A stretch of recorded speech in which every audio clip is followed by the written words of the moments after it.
Shalom saudara terkasih dalam Tuhan Yesus. Pada hari ini kita sama-sama akan merenungkan kebenaran firman Tuhan. Namun sebelumnya mari kita berdoa terlebih dahulu. Tuhan, terima kasih karena kami diberikan kesempatan untuk bangun pada pagi hari ini. Dan pada saat ini kami siap untuk mendengarkan sabda-Mu. Kiranya Engkau yang menolong dan memimpin kami. Terima kasih Tuhan, dalam nama Tuhan Yesus kami berdoa. Amin. Saudara, kita akan melanjutkan pembahasan dari kitab Ayub. Perikop yang terakhir dari pasal 42 ayat 7 sampai 17. Saya memberi judul khotbah ini hidup yang dipulihkan. Namun saya hanya akan membacakan dari ayat 7 sampai 10 saja, demikian firman Tuhan. Setelah Tuhan mengucapkan firman itu kepada Ayub, maka firman Tuhan kepada Elifas orang Teman, murkaku menyala terhadap engkau dan terhadap kedua sahabatmu, karena kamu tidak berkata benar tentang aku seperti hambaku Ayub. Oleh sebab itu ambillah 7 ekor lembu jantan dan 7 ekor domba jantan dan pergilah kepada hambaku Ayub, lalu persembahkanlah semuanya itu sebagai korban bakaran untuk dirimu. Dan baiklah hambaku Ayub meminta doa untuk kamu, karena hanya permintaannya lah yang akan kuterima, supaya aku tidak melakukan aniaya terhadap kamu, sebab kamu tidak berkata benar tentang aku seperti hambaku Ayub. Maka pergilah Elifas orang Teman, Bildad orang Suah, dan Zofar orang Naamah. Lalu mereka melakukan seperti apa yang difirmankan Tuhan kepada mereka, dan Tuhan menerima permintaan Ayub. Lalu Tuhan memulihkan keadaan Ayub setelah ia meminta doa untuk sahabat-sahabatnya, dan Tuhan memberikan kepada Ayub 2 kali lipat dari segala kepunyaannya dahulu. Sedemikian jauh pembacaan firman Tuhan, mari kita merenungkannya. Saudara, bagian ini adalah salah satu bagian yang penting, meski ini bagian epilog, dan mungkin ada pakar yang berargumentasi bahwa klimaks kitab Ayub adalah ayat 1-6 pasal 42 ini, sementara ayat 7-17 hanyalah seperti keterangan tambahan. Tapi bagaimanapun juga bagian ini adalah bagian yang perlu, bukan sekedar suatu keterangan tambahan dan boleh tidak ada. Fakta bahwa Roh Kudus menggerakkan penulis kitab Ayub untuk mencatat bagian ini berarti Tuhan mau kita mempelajarinya. Di sini ada satu kalimat yang sulit yang menimbulkan banyak perdebatan, yaitu waktu Tuhan mengatakan, kamu tidak berkata benar tentang aku seperti hambaku Ayub di ayat 7. Nah, apa maksudnya?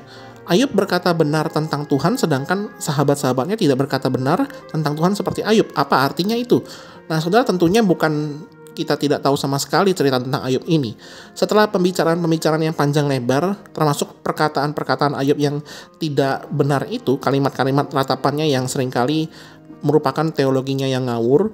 Nah, Tuhan itu bisa mengatakan bahwa perkataan Ayub ini benar, sementara perkataan sahabat-sahabatnya itu tidak benar. Nah, kenapa demikian? Menurut seorang profesor perjanjian baru yang spesialisasinya di kitab Ayub di Heidelberg bernama Manfred Uming, menerjemahkan bahwa bagian ini waktu dikatakan tentang aku, sebetulnya dalam bahasa aslinya diterjemahkan mengenai relasinya dengan aku. Tafsiran ini memang menarik karena memang di sepanjang kitab ini agaknya yang berbicara kepada Tuhan itu cuma Ayub. Jadi teman-teman Ayub berusaha memposisikan diri mereka sebagai penghibur-penghibur atau penasehat-penasehat. Tetapi kalau menurut bahasanya Ayub kepada teman-temannya, mereka itu dikatakan seperti penghibur yang sialan katanya. Dalam bahasa Inggris itu torturer comforter. Dengan khotbah-khotbah yang sebetulnya, nasihat-nasihat yang sebetulnya tidak menghibur, malah sebaliknya semakin menusuk, memojokkan, dan tidak memberikan jalan keluar, dan hanya menyerang Ayub.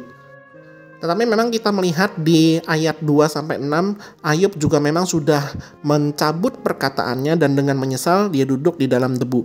Tapi di ayat 7 kemudian Tuhan mengatakan bahwa Ayub berkata benar tentang Allah.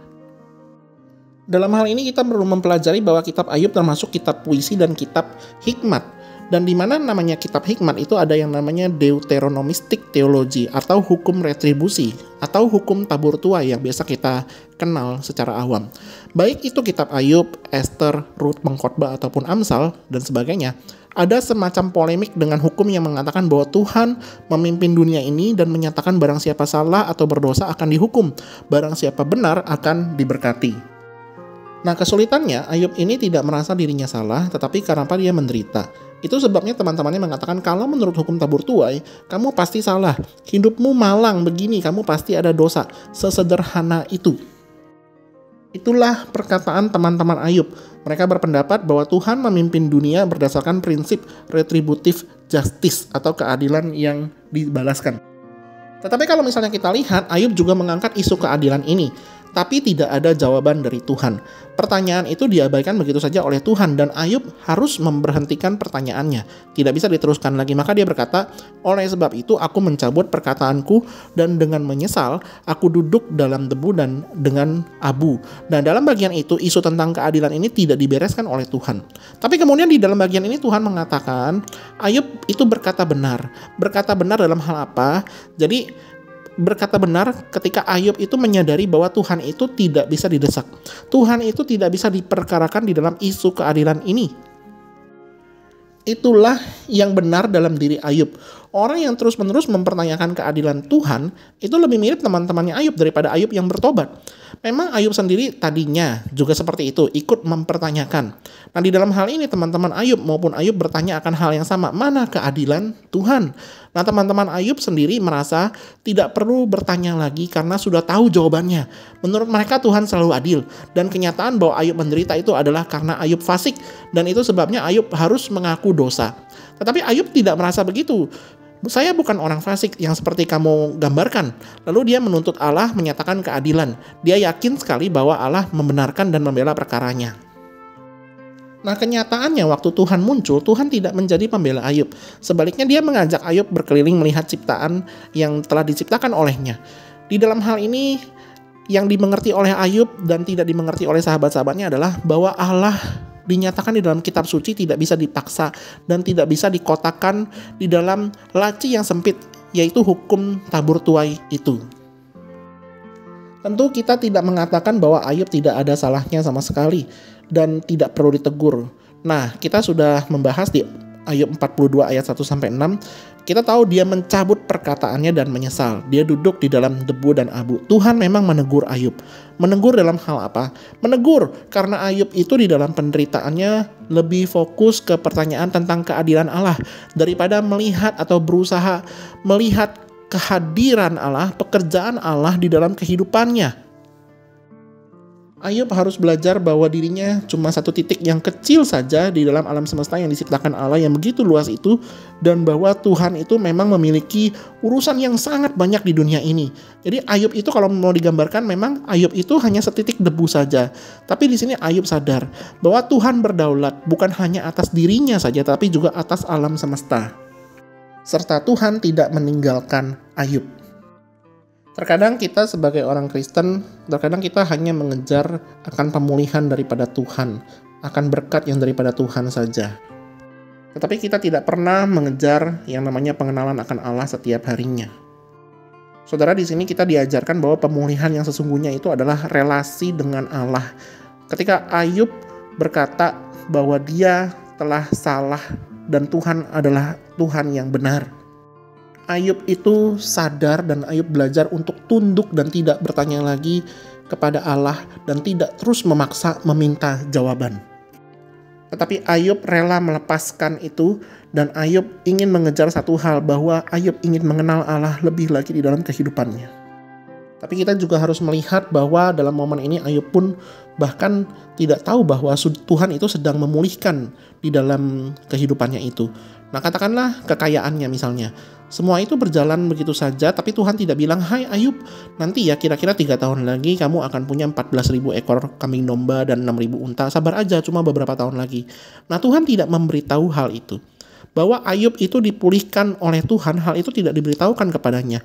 Pemulihan itu terjadi dan Tuhan memang sedang memulihkan. Tapi dari sisi Ayub, dia taunya bahwa dia melepas kasusnya. Saya sudah bersedia untuk dihibur oleh Tuhan. Saya tidak mau menghidupi sakit hati ini berkepanjangan. Saya mau menerima penghiburan dari Tuhan. Saya siap mendoakan musuh-musuh saya. Dan saya siap menerima pertolongan juga dari orang-orang yang mencintai saya. Sesederhana itu, saudara. Tuhan memulihkan dengan cara yang seperti itu.